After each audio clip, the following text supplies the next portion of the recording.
clicker software makes it where it doesn't show up.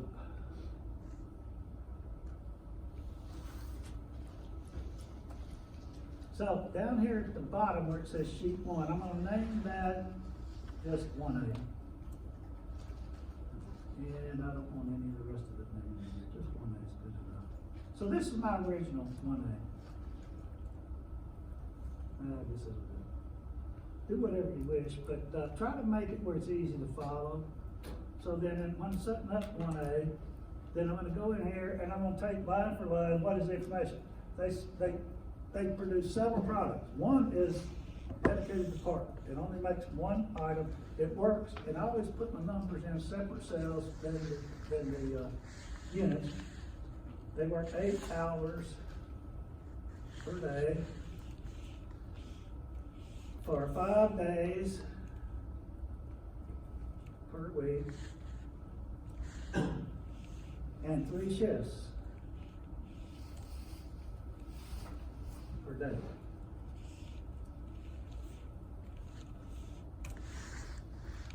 Each shift has 2 15-minute breaks.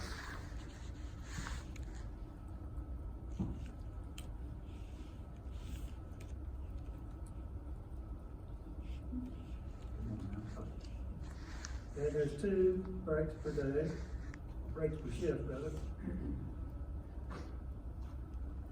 Takes a bit, I mean, just don't do it long, put it out.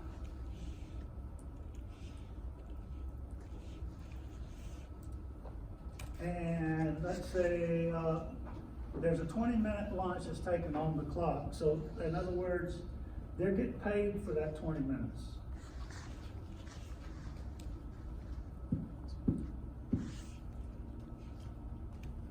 And then lunch per shift. But that means that somebody else may be running the machine, whatever. The total demand for that product is steady at 2,500 units per week.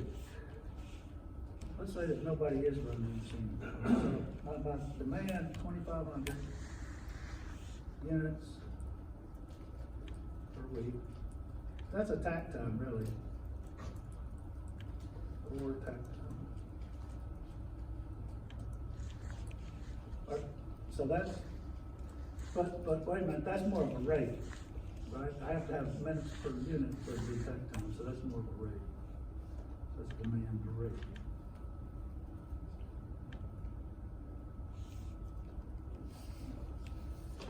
So anyway, that's what I do is download all that, and then I work this out. So I calculate out what the tack time is. I figure out, well, how many minutes of production are available? So I could do it per shift and then multiply times 3. That's probably the easiest way, right?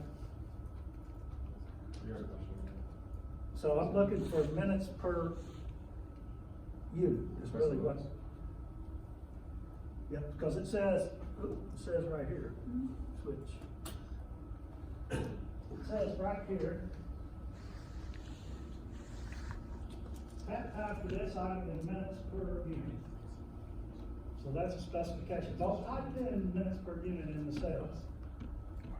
Some people would abbreviate, whatever. Never put minutes in my, when I ask you a question, I would just put a number and specify. Be careful because it thinks, when I put in multiple choice questions sometimes, or multiple answer questions, it thinks that it's a fill in the blank kind of question that you're writing text. So if I tell you to use 2 decimals and you only use 1, it says that doesn't match. So it will initially mark you wrong. I'll try to give you partial credit for the most common errors, but everybody comes up with a new method that I have thought of. And then I have to go back and give you partial credit later. I was just gonna ask about you got written up there, 8 hours a day, but 3 shifts a day? Yeah, Each shift 24 only hours. 2.5 hours? Huh? Each shift, what you got there, each shift only be working 2.5 hours a day, right? It means there's 3 8-hour shifts per day. Yeah. 3 8 24 hours hours. a day. Yeah. 8 hours per day, 5 days. Per a week, week. for 3 shifts. Ah, okay. That's good. Yeah, be careful. Any one word can change everything. That's a good point. But yeah, glad you asked that, just to make sure it was clear. Or, my writing isn't always clear, so think about what I did. And if it really looks dull, send me a text, send me a message, email, or if you're in the middle of the test, give me a call. If I can get to you, I will. So anyway, I'm not gonna do all the calculations for it, I'm just showing you how I go about doing it. The one that's missed the most, I'm gonna jump to it, which is scrap rate. Most people can't do that for some reason. So this is, double click on that, change the name to original, You're still on the Word document. 3A. Switch over screens. Yeah, I will. Change from this to this. So I changed the name, I just created a new plus, I skipped all the rest of them, don't you do them all. But I put in original 3A. So then now, let's put it in there. A very expensive, that's a key, expensive. That means we gotta watch it. Takes 4 steps. 1, 2, 3, 4. Sequential steps, from raw material to finished product. So, up here's raw material, right?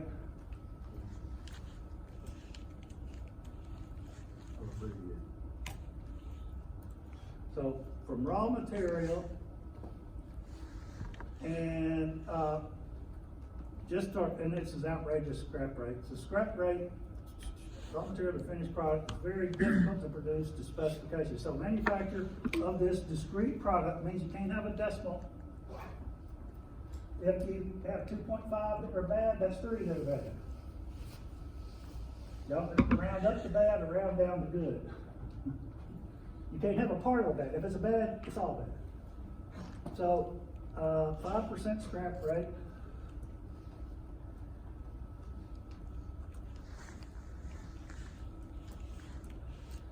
And remember, it's discrete, again, like I say.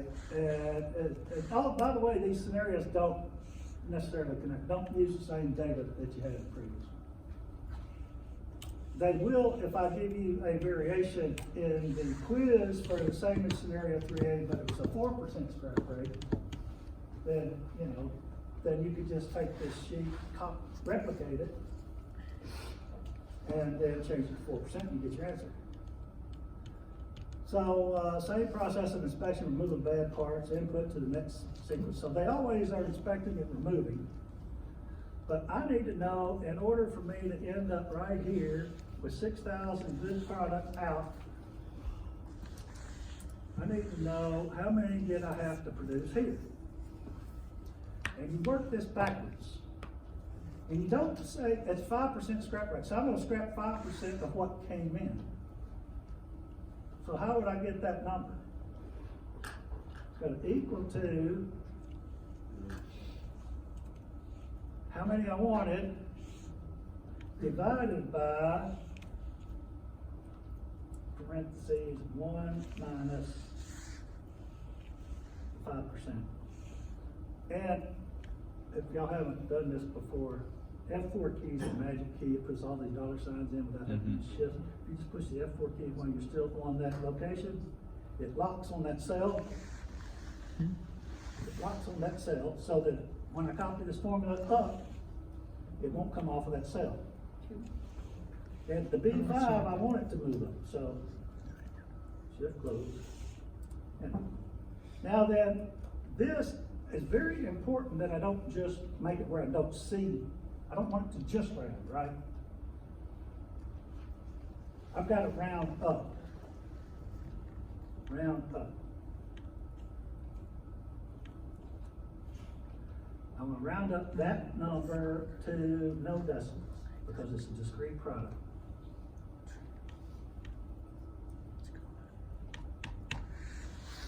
Everybody know how to do that? I just want to round up, not just round. And here's the thing, I want it to round up, not just like I would move over to that, but it forces it to be an integer value. Now then, all I have to do to finish this problem is to get down here, get the little black plus on the bottom right-hand corner of that cell, drag it up. I need to start with 7,368. Now, why did I not multiply it times 5%? If I had multiplied it times 5%, I wouldn't have enough. Because if I just did this and say, well, let's just do 5% times 4, that'd be 20%, right? So then I'd say, okay, this equals to, the 6,000 plus parentheses, the 6,000 again, times,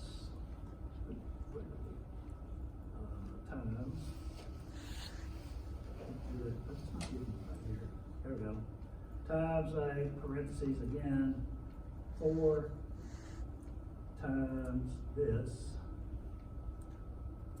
enter. Okay, yes, I did put another parentheses. I would be woefully short had I done that. Because then I'd lose 5%, so this is going to equal to 1 minus 5%. I should put a parentheses in the beginning. Times what was above me.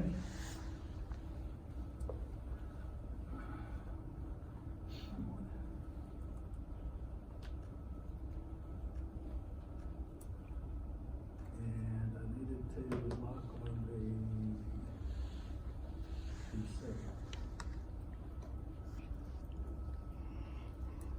Now, if I had started with the 7,200, I would only have, that's 95% of that. That's 95% of that. No, that's not right, it's coming off of it somehow.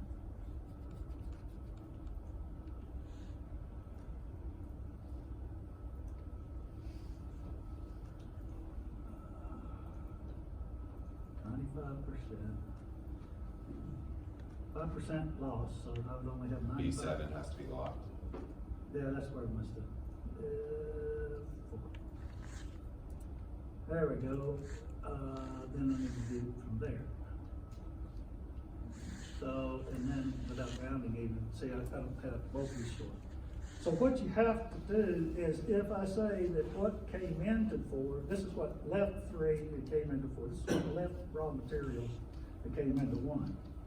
So I actually have to order 7,368 units. You know, say the castings. I order that many in order to be able to ship 6,000 if the 5% holds true, without any variation, which is probably not likely. Hopefully it averages out over the 4 operations. But so the only correct answer is what we did, work backwards. And instead of multiplying times 1.05, you have to divide by 95. You get a different answer. So if I, instead of having divided by, just insert, keep it away from the other one. So if I started with the 6,000 there, but instead if I equals to parentheses 1 plus this, and lock on it, and close, times 6,000, enter.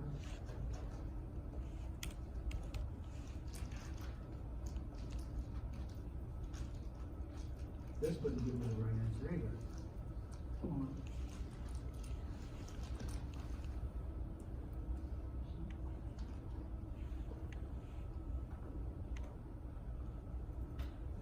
It's close, but it's not close enough. So like I said, why did I have to do it? Remember that it's, if the 5% of what came in ended up being messed up. So it's 5% of what came in, not what was going out. There's a difference in what's coming in and going out. So there's 16 different just in that one first step there. So you divide by 0.95, you get 6316. If you multiply times 1.05, you're going to get 6,300. This is not correct. So most people miss this for some reason, but I just gave it to you. if y'all copy it down. And that's the homework, and I just want to get you started on. Let's see if there's anything else that's really hard in here. See, I say the same operation. Let's just read them real fast. So that was 1A that we looked at and just said, 1B, the company's found that lean implementation has increased capacity beyond that needed. But the workers are concerned about the rising cost of commuting. They would like to work a 4-day work week. So management wants to figure out what the 4-day work week would do using the same equipment and rescheduling employees and rebalancing the work. So then they're gonna go to 2 shifts, making each shift for this plan work 4 10-hour days. They're gonna have downtime and will not include a paid lunch. And they're gonna have a 15-minute break, resulting in 3 breaks per shift, so they get 3 15 minutes. So whenever we would go from an 8-hour shift to a 10-hour shift, we get 1 additional 15-minute break. At least that's what happened when I was in the industry. I wasn't working by the hour, but they paid us by the hour when we had to work as managers running the machines that we programmed. And the workers were out on strike. I crashed that rascal too. Boy, did I crash it. Anyway, so all I'm really doing is say compare this to the previous. So what's your takt time now gonna be? And what's your, total number of hours worked is gonna be very similar. Then you're still paying them for the full 40 hours, either way. So we don't have to worry about labor costs. It's the same labor costs. Now then, the 2A, they wanna know an OEE. They're interested in the term OEE has that same basic kind of a product. Think of it like a casting, I guess. The productivity performance has been 95%. Quality has recorded a long-running average of only 15 non-conforming parts per week, meaning only 2485. Where did I get the 2485? Oh, it's 2500 before, right? Yeah, 1A, it started off at 2500. So that means that only 2500 is first pass quality per week. Majority of operations are primarily manual, the equipment used is quite reliable, which means that pretty much they're working the scheduled time. So you just do 95% times whatever percent, 15 out of the 2500 is, and come up with a new OEE. And then, so that was similar to 1A. I should have said 1A. Then this is still going back to 1A. To level quickly back to the same percentages of current operating plan. Well, the new OEE becomes for scenario 2B. So, comes off of 1B. But so I'm looking for an OEE of this one for 2A. I'm looking for an OEE of this one for 2B. So this should be, 1B. This one should have said same organization, and I should have typed in here 1A. So 2A goes off of 1A. That's where you get the 2500 from. So anyway, should be straightforward after that. Just straightforward calculations.